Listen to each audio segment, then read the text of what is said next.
스스로 돌볼 수 없게 되는 순간을 우리는 거의 상상하지 않으려 합니다. 하지만 어느 날 갑자기 계단이 힘들어지고 혼자 씻는 게 버거워지고 약 봉투가 헷갈리기 시작하면 그 순간은 생각보다 빨리 찾아옵니다. 이때 대부분의 사람들은 이렇게 말합니다. 이제 요양원 가야지. 마치 그게 유일한 정답인 것처럼 말이죠. 그런데 정말 그럴까요? 정말로 스스로 돌볼 수 없게 되면 요양원 말고는 아무 선택지도 없는 걸까요? 오늘 이 영상은 요양원을 비난하려는 영상이 아닙니다. 그리고 현실을 모른 채 이상만 이야기하는 그런 영상도 아닙니다. 이 영상은 요양원에 가기 전 아직 선택권이 남아있을 때 반드시 알아야 할 현실적인 노후 대안을 이야기합니다. 놀라운 사실 하나 말씀드리겠습니다. 실제로 많은 어르신들이 요양원에 들어간 뒤 이렇게 말합니다. 여기가 싫어서가 아니라 내가 선택한 게 아니라서 힘들다. 노후에서 가장 무서운 건 병이 아닙니다. 돈이 없는 것도 아닙니다. 바로 내 삶의 결정권이 사라지는 순간입니다. 요양원은 가장 마지막 선택이 되어야지 가장 쉬운 선택이 되어서는 안 됩니다. 오늘 영상에서는 요양원에 가지 않고도 가능한 방법, 집을 떠나지 않으면서 돌봄을 받는 구조, 자녀에게 부담을 넘기지 않는 준비법, 그리고 무엇보다 내가 나로 살 수 있는 노후를 지키는 방법을 차근차근 알려드리겠습니다. 이 이야기는 몸이 완전히 무너진 뒤에 알면 이미 늦습니다. 지금처럼 아직 판단할 수 있을 때 미리 알아야 선택할 수 있습니다. 오늘 영상 끝까지 보시면 적어도 이것 하나는 분명해질 겁니다. 아, 요양원 말고도 이런 길이 있었구나. 지금부터 아무도 자세히 알려주지 않았던 노후의 진짜 선택지 함께 이야기해 보겠습니다. 일부 왜 사람들은 요양원 말고는 떠올리지 못할까? 스스로 돌볼 수 없게 되면 대부분의 사람 머릿속에는 거의 자동처럼 이 단어가 떠오릅니다. 요양원. 누가 그렇게 가르쳐 준 것도 아닌데 왜 우리는 다른 선택지를 생각하지 못할까요? 그 이유는 아주 현실적입니다. 첫 번째 이유는 정보가 아예 없기 때문입니다. 병원에서 퇴원할 때 의사나 간호사는 이렇게 말합니다. 집에서 돌보기 힘들면 요양원 알아보셔야 합니다. 그 말 뒤에 다른 설명은 거의 없습니다. 방문 요양은 어떤 방식인지, 집에서도 의료 관리가 가능한지, 여러 돌봄을 어떻게 조합할 수 있는지 아무도 자세히 알려주지 않습니다. 결국 사람들은 가장 많이 들은 단어 하나를 정답처럼 붙잡게 됩니다. 두 번째 이유는 결정권이 너무 빨리 넘어가기 때문입니다. 몸이 아파지면 결정은 자연스럽게 자녀에게 넘어갑니다. 자녀 입장에서는 이렇게 생각할 수밖에 없습니다. 집에서 무슨 일이라도 생기면 어쩌지? 그래도 요양원이 안전하지 않을까? 이때 기준은 부모의 삶이 아니라 사고가 나지 않는 쪽으로 쏠리게 됩니다. 그 순간부터 어르신의 선택지는 급격히 줄어듭니다. 세 번째 이유는 준비를 너무 늦게 시작하기 때문입니다. 많은 분들이 이렇게 말합니다. 아직 멀었어요. 지금은 괜찮잖아요. 하지만 노후 돌봄은 문제가 생긴 뒤에 준비하는 순간 이미 선택권이 거의 없습니다. 급한 상황에서는 빨리 들어갈 수 있는 곳, 서류가 간단한 곳, 가족이 덜 불안한 곳, 이 기준이 전부가 됩니다. 삶의 질은 그 다음 문제가 됩니다. 그래서 실제로는 요양원에 들어간 뒤에야 이런 말을 하게 됩니다. 이런 선택도 있는 줄 알았으면 미리 알아봤을 텐데. 하지만 그때는 되돌리기가 쉽지 않습니다. 핵심은 이것입니다. 사람들이 요양원만 떠올리는 이유는 생각이 짧아서가 아닙니다. 게을러서도 아닙니다. 선택지를 보여주는 사람이 없었기 때문입니다. 그래서 지금 이 시간은 단순한 정보 전달이 아니라 생각의 틀을 넓히는 시간입니다. 요양원은 당연한 길이 아니라 여러 선택지 중 하나의 결과일 뿐입니다. 이제부터는 그 결과 말고도 어떤 길들이 있는지 하나씩 현실적으로 살펴보겠습니다. 다음에서는 요양원을 둘러싼 가장 오해가 많은 현실, 그리고 사람들이 잘 모르는 진짜 이야기를 말씀드리겠습니다. 2부. 요양원의 진짜 현실. 요양원 이야기를 꺼내면 많은 분들이 이렇게 말합니다. 그래도 거기가 더 안전하지 않나요? 집에 있다가 사고 나는 것보단 낫잖아요. 맞는 말입니다. 요양원은 안전을 위해 만들어진 공간입니다. 하지만 문제는 그 안전이 무엇을 대가로 얻어지는지 아무도 정확히 말해주지 않는다는 점입니다. 요양원에 들어가는 순간 가장 먼저 바뀌는 것은 생활의 리듬입니다. 기상 시간, 식사 시간, 약 먹는 시간, 목욕 시간, 취침 시간, 모두 개인이 아니라 시설의 일정에 맞춰 움직이게 됩니다. 처음에는 이렇게 느낍니다. 편안해. 신경 쓸 게 없네. 하지만 시간이 지나면 많은 분들이 같은 말을 합니다. 내가 하루를 사는 게 아니라 하루가 나를 끌고 간다. 두 번째로 바뀌는 것은 사적인 선택권입니다. 오늘은 누워있고 싶어도, 혼자 조용히 있고 싶어도, 밥을 조금 늦게 먹고 싶어도, 대부분은 규칙상 어렵습니다라는 말로 돌아옵니다. 이건 냉정함이 아니라 시설이 유지되기 위한 구조입니다. 요양원은 개인의 삶을 최우선으로 두기보다 사고가 나지 않는 관리를 가장 중요하게 여길 수밖에 없습니다. 세 번째, 그리고 가장 큰 변화는 사람 대 사람으로 대우받는 느낌의 감소입니다. 직원분들이 불친절해서가 아닙니다. 한 사람이 여러 명을 돌보는 구조에서는 깊은 관계를 맺기 어렵습니다. 그래서 많은 어르신들이 이렇게 표현합니다. 나쁜 사람은 없는데 내 얘기를 끝까지 들어주는 사람도 없다. 요양원에서 가장 많이 들리는 말은 기다리세요입니다. 기다리는 생활이 반복되면 사람은 점점 결정하지 않게 됩니다. 요청하지 않게 됩니다. 그리고 어느 순간 스스로를 포기하게 됩니다. 이때부터 몸보다 마음이 먼저 무너집니다. 여기서 중요한 한 가지를 분명히 말씀드려야 합니다. 요양원 자체가 나쁜 곳이라는 말이 아닙니다. 문제는 아무 준비 없이 들어가는 요양원입니다. 준비 없이 들어가면 선택이 아니라 수용이 됩니다. 그리고 수용의 삶은 노후의 가장 버거운 형태입니다. 그래서 요양원은 가면 안 되는 곳이 아니라 가더라도 내가 선택해서 가야 하는 곳이어야 합니다. 이제 다음 이야기에서는 노후를 바라보는 관점을 완전히 바꿔야 하는 가장 중요한 질문 하나를 함께 짚어보겠습니다. 바로 노후에서 진짜 중요한 것은 얼마나 오래 사느냐가 아니라 어떻게 존재하느냐라는 이야기입니다. 3부. 노후의 핵심 질문 하나. 노후를 이야기할 때 사람들은 가장 먼저 이런 질문을 합니다. 몇 살까지 살 수 있을까요? 100세 시대라던데요. 하지만 정작 노후를 갈라놓는 질문은 그게 아닙니다. 진짜 중요한 질문은 이것 하나입니다. 내가 나로 살 수 있는 시간은 과연 언제까지인가? 몸이 조금 불편해지는 건 대부분 감당할 수 있습니다. 약을 먹고 속도를 늦추고 도움을 조금 받으면 됩니다. 하지만 사람을 가장 힘들게 만드는 건 몸의 불편함이 아니라 삶의 주도권을 잃는 순간입니다.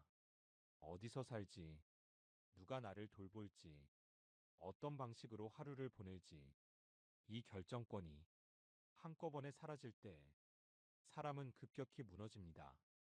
그래서 요양원에서 많이 들리는 말이 있습니다. 몸은 괜찮은데 사는 게 재미가 없다. 하루하루가 그냥 지나간다. 이 말의 뜻은 단순합니다. 내 인생인데 내가 선택할 게 없다는 뜻입니다. 여기서 하나 아주 중요한 사실이 있습니다. 노후의 선택은 몸 상태에 따라 결정되는 게 아닙니다. 의사 표현이 가능한 시점에 무엇을 준비했느냐에 따라 결정됩니다.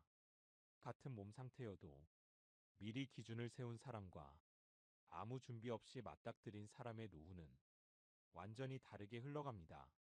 그래서 지금 이 시점이 중요합니다. 아직 말할 수 있고, 아직 판단할 수 있고, 아직 선택할 수 있을 때, 이때 해야 할 일은 거창한 게 아닙니다.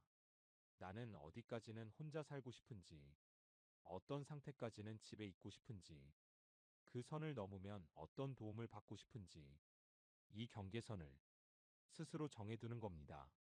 이 선이 없으면 어느 날 갑자기 누군가 대신 정해버립니다. 그리고 그 결정은 대부분 가장 안전하고 가장 쉬운 방향, 즉 요양원으로 향하게 됩니다. 요양원이 나쁘기 때문이 아닙니다. 기준이 없으면 그 선택밖에 남지 않기 때문입니다. 이제부터는 그 기준을 바탕으로 요양원 말고도 실제로 가능한 선택지들이 어떤 구조로 존재하는지 하나씩 현실적으로 살펴보겠습니다. 다음에서는 요양원을 가지 않고도 집에서 혹은 집에 가까운 형태로 돌봄을 받는 첫 번째 현실 대안을 구체적으로 말씀드리겠습니다. 4부 첫 번째 현실 대안 제가 돌봄의 확장형 요양원 말고 다른 선택지를 이야기하면 많은 분들이 이렇게 생각합니다. 그럼 가족이 다 해야 하는 거 아니야? 자식들한테 부담만 주는 거 아니에요? 하지만 요즘의 제가 돌봄은 과거와 전혀 다릅니다. 혼자 감당하는 구조가 아니라 여러 서비스를 조합하는 구조입니다. 우선 많은 분들이 제가 돌봄을 너무 단순하게 알고 있습니다. 요양보호사 하루에 몇 시간 오는 거, 그건 제가 돌봄이 아주 일부분일 뿐입니다. 실제로 가능한 구성은 이렇습니다. 방문 요양, 식사, 위생, 일상 보조, 방문 간호, 혈압, 당뇨, 상처 관리, 주간 보호센터, 낮 시간 보호와 활동, 단기 보호, 가족 부재 시 임시 돌봄, 응급 호출 장치, 갑작스러운 사고 대비, 이걸 하나만 쓰는 게 아니라 상태에 맞게 엮어서 사용하는 것입니다. 예를 들어 이런 식입니다. 아침과 저녁에는 방문 요양을 받고, 낮에는 주간 보호센터에서 사람을 만나고, 밤에는 응급 호출 시스템으로 안전을 확보합니다. 이렇게 하면 요양원에 가지 않고도 24시간 돌봄에 가까운 구조를 집에서 만들 수 있습니다. 중요한 점은 이 방식의 핵심이 편안함이 아니라 자율성이라는 점입니다. 먹는 시간, 자는 시간, 혼자 있고 싶은 시간, 이 모든 걸 본인이 조절할 수 있습니다. 그래서 많은 어르신들이 이렇게 말합니다. 힘들긴 한데, 그래도 내가 사는 느낌이다. 또 하나 중요한 장점은 단계적으로 조정할 수 있다는 것입니다. 몸이 더 약해지면 방문 횟수를 늘리면 되고, 상태가 좋아지면 다시 줄일 수도 있습니다. 요양원처럼 한 번 들어가면 생활이 전부 바뀌는 구조가 아닙니다. 물론 단점도 있습니다. 관리가 필요합니다. 초반에 정보를 알아봐야 합니다. 누가 조율할 것인가를 정해야 합니다. 하지만 이 수고는 대부분 이렇게 돌아옵니다. 그때 조금만 더 알아볼 걸. 제가 돌봄의 확장형은 요양원을 완전히 대체하기 위한 방법이 아니라 요양원으로 가는 시간을 몇 년 이상 늦춰주는 현실적인 대안입니다. 그리고 그 몇 년은 노후에서 가장 소중한 시간일 수 있습니다. 다음에서는 혼자 사는 것이 점점 위험해질 때 집을 떠나지 않으면서도 외롭지 않게 사는 두 번째 현실 대안을 이야기해 보겠습니다. 5부 두 번째 대안 실버쉐어 앤드 공동생활형 주거 제가 돌봄이 가능하더라도 이런 고민은 남습니다. 혼자 사는 게 점점 불안해진다. 밤에 무슨 일 생기면 어쩌지? 이때 많은 분들이 곧바로 요양원을 떠올리지만 그 중간 단계가 있습니다. 바로 실버쉐어 공동생활형 주거입니다. 이건 요양원도 아니고 완전한 1인 독립생활도 아닙니다. 구조는 아주 단순합니다. 각자 독립된 방, 공동 거실과 주방, 최소 인원 2에서 4명, 외부 돌봄 서비스와 연계, 즉 사생활은 지키되 사람의 기척은 유지하는 구조입니다.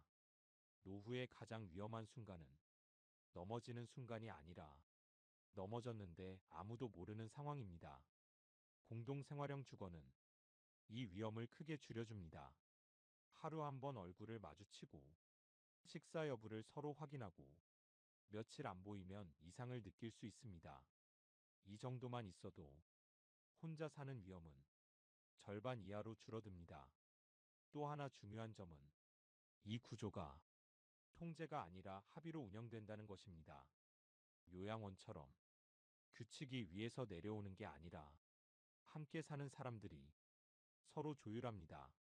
그래서 많은 분들이 이렇게 말합니다. 불편한 점도 있지만 존중받고 있다는 느낌은 있다. 특히 배우자를 먼저 떠나보낸 분들, 혼자 사는 시간이 길어진 분들에겐 이 형태가 정서적으로 큰 안정이 됩니다. 물론 주의할 점도 있습니다. 성향이 너무 다른 사람과는 어렵습니다. 사전 약속과 규칙이 필요합니다. 중재 역할을 할 사람이 있으면 좋습니다. 하지만 이건 역시 요양원처럼 일방적으로 맡겨지는 구조가 아니라 내가 참여하는 삶의 방식입니다. 공동생활형 주거는 요양원을 피하기 위한 선택이 아니라 사람답게 늙기 위한 공간 선택입니다. 이제 다음으로는 많은 분들이 가장 두려워하는 질문, 아플 때는 어떻게 하느냐에 대한 가장 현실적인 대안을 말씀드리겠습니다.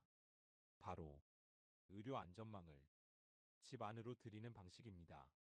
6부 세 번째 대안, 의료 연계형 자택 케어. 요양원을 생각하게 되는 가장 큰 이유는 딱 하나입니다. 아프면 어쩌지? 집에 있다가 쓰러지면 아무도 모르면 어쩌지? 이 두려움 때문에 많은 선택이 한 방향으로 쏠립니다. 하지만 요즘은 의료를 따라가야 하는 게 아니라 의료가 집으로 들어오는 시대입니다. 의료 연계형 자택 케어는 병원에 상주하는 방식이 아니라 필요한 의료 시스템을 집 안으로 연결하는 구조입니다. 구성은 다음과 같습니다. 정기 방문 진료, 의사가 직접 집으로 방문하거나 방문 간호사가 상태를 체크합니다. 원격 건강 모니터링, 혈압, 혈당, 심박수 등을 집에서 측정하고 이상 신호가 있으면 의료진에게 바로 전달됩니다. 응급병원 연계 시스템, 호출 버튼 하나로 119 병원 보호자까지 동시에 연결되는 구조입니다. 이렇게 하면 요양원에 있지 않아도 의료 공백은 거의 사라집니다. 특히 중요한 점은 이 시스템이 중증 환자만을 위한 것이 아니라는 점입니다. 오히려 당뇨, 고혈압, 심장질환, 치매 초기, 이처럼 지속적인 관리가 필요한 단계에서 가장 효과적입니다. 많은 분들이 이런 말을 하십니다. 병원에 가는 횟수가 줄어들었어요. 아프기 전에 조절이 되니까 마음이 덜 불안합니다. 의료 연계형 자택 케어의 진짜 장점은 병을 고치는 데 있는 게 아니라 불안을 관리하는 데 있습니다. 불안이 줄어들면 사람은 더 움직이고 더 소통하고 삶의 리듬을 유지합니다. 그 결과 오히려 몸 상태가 더 오래 유지되는 경우도 적지 않습니다. 물론 이 방식도 완벽하지는 않습니다. 모든 질환을 커버할 수는 없습니다. 초기 세팅이 필요합니다. 정보가 부족하면 접근이 어렵습니다. 하지만 분명한 건 이제는 아프면 요양원이라는 공식이 유일한 답이 아니라는 사실입니다. 이제 다음으로는 지금까지 말씀드린 대안들을 어떻게 준비해야 하는지, 그리고 무엇을 가장 먼저 해야 하는지 정리해 보겠습니다. 요양원에 가지 않기 위한 준비는 거창한 결심이 아니라 지금 할 수 있는 작은 정리에서 시작됩니다. 7부. 요양원 말고 이렇게 준비하라. 지금까지 요양원 말고도 가능한 현실적인 대안들을 살펴봤습니다. 하지만 여기서 많은 분들이 이렇게 묻습니다. 그래서 나는 뭘 하면 되나요? 지금 당장 준비할 수 있는 게 뭔가요? 정답은 의외로 단순합니다. 노후 준비의 핵심은 돈이 아니라 기준과 구조입니다.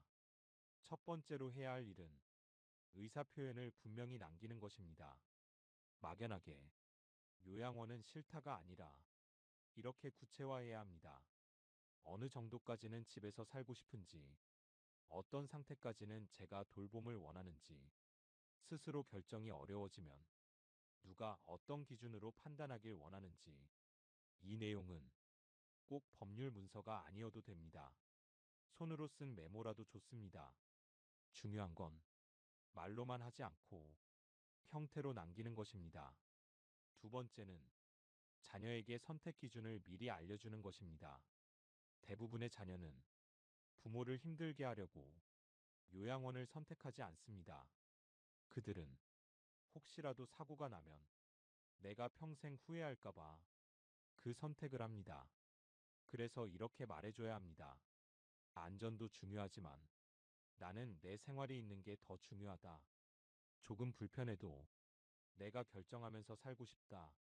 이 기준을 미리 공유한 가족과 아무 말도 하지 않은 가족의 결과는 완전히 다릅니다. 세 번째는 돈보다 돌봄 구조를 준비하는 것입니다. 많은 분들이 얼마 있으면 되나요? 라고 묻습니다. 하지만 더 중요한 질문은 이것입니다. 이 돈으로 어떤 돌봄을 조합할 수 있는가? 방문 요양을 몇 회까지 가능한지, 의료 연계는 어디서 받는지, 응급 상황은 어떻게 연결되는지, 이 구조를 한 번이라도 그려본 사람은 막연한 불안에서 벗어납니다. 요양원에 가지 않기 위한 준비는 요양원을 부정하는 게 아니라 선택권을 미리 확보하는 과정입니다. 그리고 이 준비는 아직 건강할 때일수록 훨씬 쉽고 훨씬 효과적입니다. 이제 마지막으로 오늘 이야기의 핵심을 정리하며 마무리하겠습니다. 요양원은 피해야 할 곳이 아니라 내가 선택할 수 있을 때 선택해야 할 곳입니다. 클로징. 스스로 돌볼 수 없게 되는 날은 누구에게나 찾아올 수 있습니다.